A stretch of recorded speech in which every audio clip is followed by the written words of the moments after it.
Be encouraged. My name's Ken Park, and I'm one of the leaders at Fallingbrook Heights Baptist Church of the Center.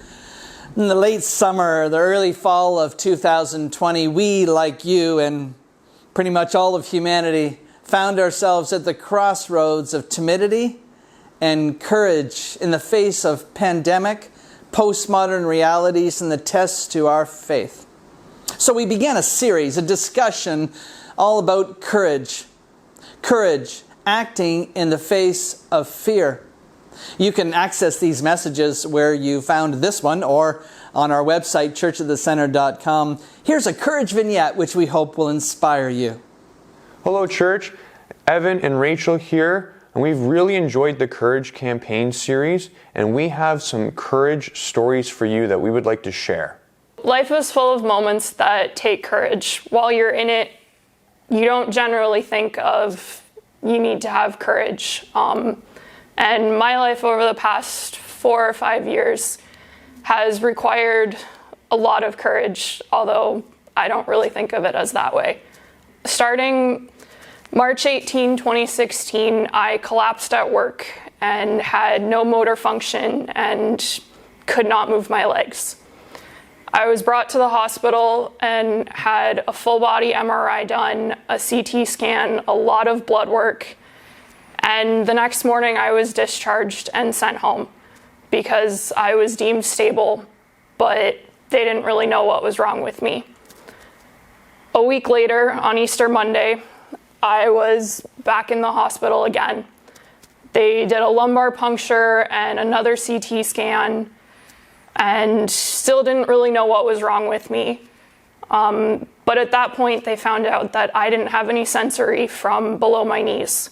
I couldn't feel anything. If you poked my leg, I could tell something was there, but I couldn't tell if it was hot or cold or sharp or caused any pain, which greatly affected my ability to walk. I went back to work in the middle of May, and a couple days after I returned to work, I got a phone call from my family doctor saying that the mass that they had found on my thyroid had grown, and the rate it was growing was very worrisome, and I needed to go and get a biopsy to see if I had cancer. So on top of not really being able to function, I had to get a biopsy, which thankfully was negative and I didn't have cancer. But because of how large the mass was, I was scheduled for surgery.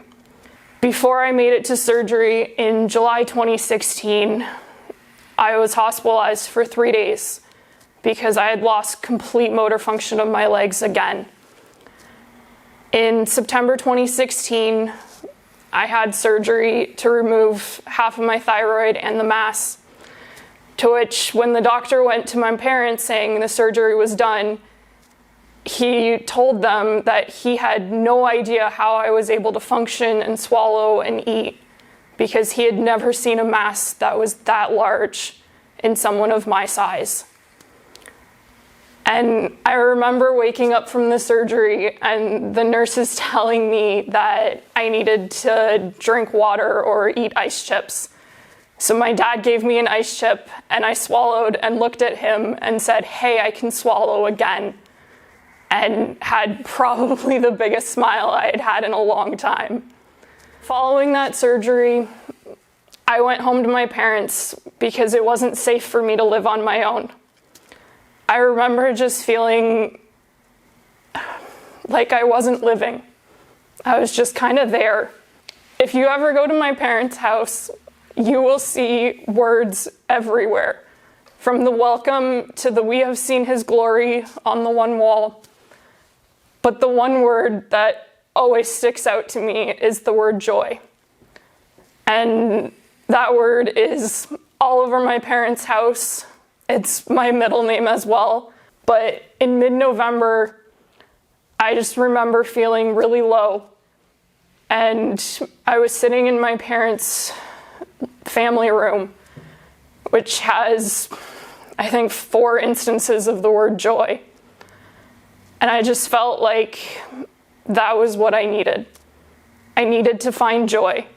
Even though life was hard, I didn't really know what was going to be happening or if I'd lose motor function again, but I knew I needed to find joy. So I went to Bible Gateway, and the one that stuck out to me was Colossians 1:11, which I looked up, and in the Complete Jewish Bible states this: "We pray that you will be continually strengthened with all the power that comes from his glorious might, so that you will be able to persevere and be patient in any situation joyfully." And then I also looked it up in the Message, and it says this: "We pray that you'll have the strength to stick it out over the long haul, not the grim strength of gritting your teeth, but the glory strength God gives. It is strength that endures the unendurable and spills over into joy, thanking the Father who makes us strong enough to take part in everything bright and beautiful that he has for us." Those were the verses that stuck with me over the next probably 2 years, and I was doing okay. January, February 2018, I got a call from another one of my doctors saying that my white blood cell count was incredibly low.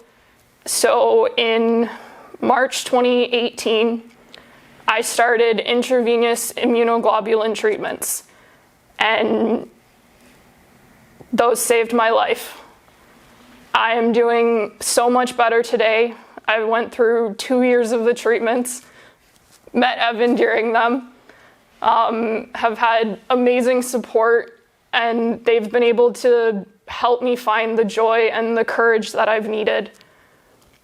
And I'm now finished with the IVIG treatments, thankfully, but I still every day fight with some good days and some bad days.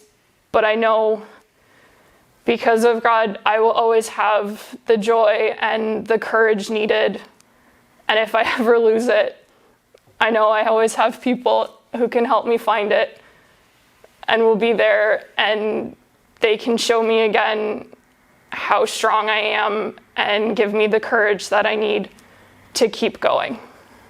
Wow, what an amazing story of joy and courage and faithfulness and trust in the Lord that we heard from Rachel. And I know I can be inspired from it, and I can take courage and find courage from what Rachel shared, just as I hope all of you do as well. And there are so many verses in the Bible that talk about courage and joy and having hope and trusting in the Lord. Rachel shared 2 of them today, and Pastor Ken has shared others in his series on courage. And one that really sticks out to me is Joshua 1:8 and 9. Be strong and be courageous. Those words are powerful, and stories like Rachel's can help give us courage and hope, and know that we can trust in the Lord to provide us with all that we need. A number of people shared their courage vignettes. You can take a look at where you found this video. If you have any questions or comments about these courage vignettes, send us a note, churchatthecenter.com. We hope that you've been inspired and find courage to share with others.